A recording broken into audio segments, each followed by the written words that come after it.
kind of a strange whirlwind weekend that turned out to be a bit more emotional than I expected. Einstein once said that the only reason for time is that everything doesn't happen at once.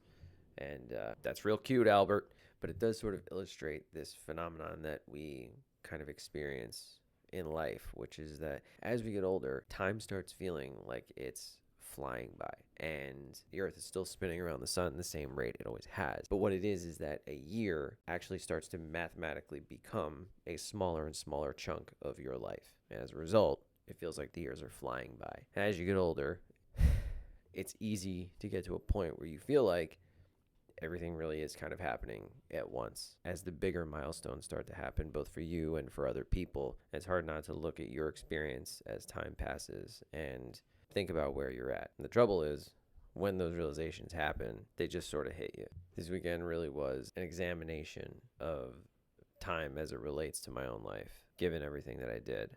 And when it wants to be, time can be a real dick.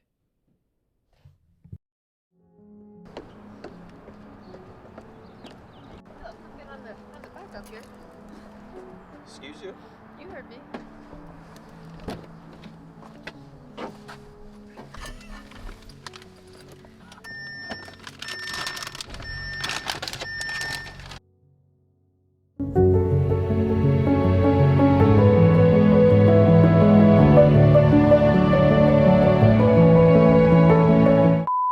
All right, we are in Arlington National Cemetery. Today is a pretty big day. It's Wreaths Across America, which, if you're not familiar, is a day where all across the country, wreaths are laid across the graves of service members who've died. And it's a Christmas thing. Karen's dad is buried in Arlington National Cemetery, so hence why we're here. Okay, so real quick, I wanted to give some background on Wreaths Across America and how it got started. So once upon a time, there was a guy named Morrill Worcester. Now, you may be thinking a name like that must have been from the 1500s. Wrong. This happened in the early 90s. So old Morrill owned a wreath company. And in 1992, he found himself around Christmas time with a surplus of wreaths. And he didn't really know what to do with them. So remembering a childhood trip he took to Arlington National Cemetery, he decided he was going to donate his surplus of wreaths to Arlington and put them on some gravestones in a section of the cemetery that didn't really have a whole lot of visitors anymore. So anyway, Morrill makes a tradition of doing this every year. And over time, it starts to gain more and more traction to the point where in 2022, there were over 3,000 participating sites and millions of people taking part in it. It's a pretty powerful thing to see. It's the scale of so many people, not just paying tribute to their fallen friends and family members, but complete strangers. Because as the day wears on, more and more people start eventually kind of petering out of the cemetery. And what you see are the people who hang around, pick up wreaths, and place them on the graves of people that they don't know. Maybe they thank them for their service, they say a couple words, and it's really nice. So if you want to get involved, or if you want to learn how to participate in your local area, sponsor a wreath, I'll leave a link in the description below. Okay, back to it. So we were just visiting him, put a wreath on his. Now we are on our way to her uncle's, probably going to meet up with her cousin. How you feeling? I feel good.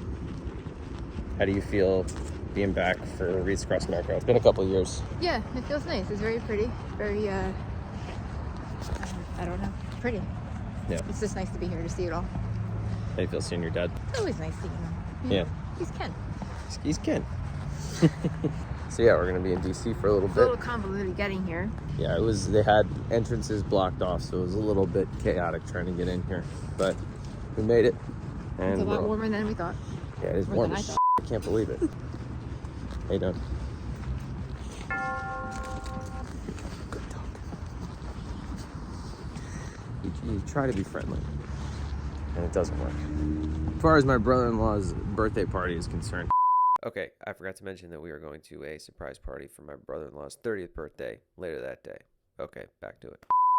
That'll be interesting. He doesn't like surprises, so how do you think that's going to go? The same way it would go with you. Because you don't like surprises either. It's going to be fine. People just need to be relaxed and It's gonna be Are fine. you saying this to him or to me? To both people, because it's a party. We're going to a party. It's Yeah, gonna I be- like parties. It's not that.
Me again. So the next day, Karen and I had intended to stop through my college town on our way home so that she could see where I went to school, where I used to live, the whole thing. But we got there too late in the day. It was getting dark and it was pouring. Rather than try to use what little footage I got that night to end the video, we decided, or I should say, I convinced her to get a hotel room for the night in town so that I could film what I thought was going to be the final shot of the video, and then we could try to make it to work by 7 a.m. We didn't make it by 7 a.m. I intended to shoot this video last night, and I did, but it did not come out well, and hence why I'm here at 5 o'clock in the morning shooting it again. I'm back at the site of my old college house. There she is right there. I lived there for the latter part of my college career, and oddly enough, the house that I went to the very first house party at is right there. It's an odd little turn of events. Right across the street from good old Richard Wacker Stadium, where Rowan's football team plays. Call it Dick Wacker Stadium. Crazy to think that it's been almost 10 years since I departed from here. I don't know, I was expecting a more dramatic change. It's crazy because on the surface, not much is really that different. Which I guess makes sense. I don't know, I was expecting something more dramatic.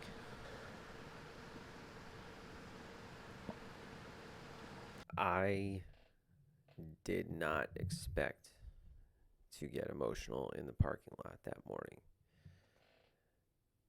I mean, the events of the weekend just sort of kind of all just came washing over me in that moment. And man, you want to talk about time just tapping me on the shoulder and going, hey buddy, I'm going to keep moving right along.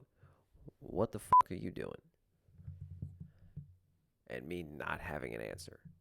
And I'll spare you the details of the pity party I went on to have. I just kind of rambled on and on about decisions I made or didn't make and how I feel that's affected my life. And ultimately, that's not productive. And I know that. But I couldn't help but think on the drive home that day, I'm 32 now, what if I somehow ran into my 22-year-old self at 5 a.m. in that parking lot? Not implausible. It's not the first time I've ever been in that parking lot at 5 a.m. But what would I tell him? I know exactly what questions that inquisitive little shit would ask me. So what would I tell him? It wouldn't be a good conversation. It's not that I wouldn't have any stories that he would enjoy, but I don't think that is a productive way to think. I don't think you should live your life in such a way that you're trying to impress your younger self.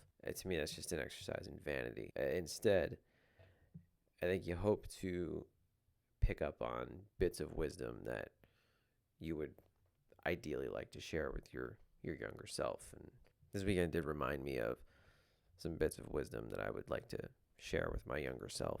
The first one being that you need to fully train and trust your instincts. Man, being back at my college, it reminded me of how many times I didn't do that as a young man and how long it took me to finally start doing that and what a difference it would have made. The second bit of wisdom being that change is not only good, it's necessary. Opportunities to make changes back then.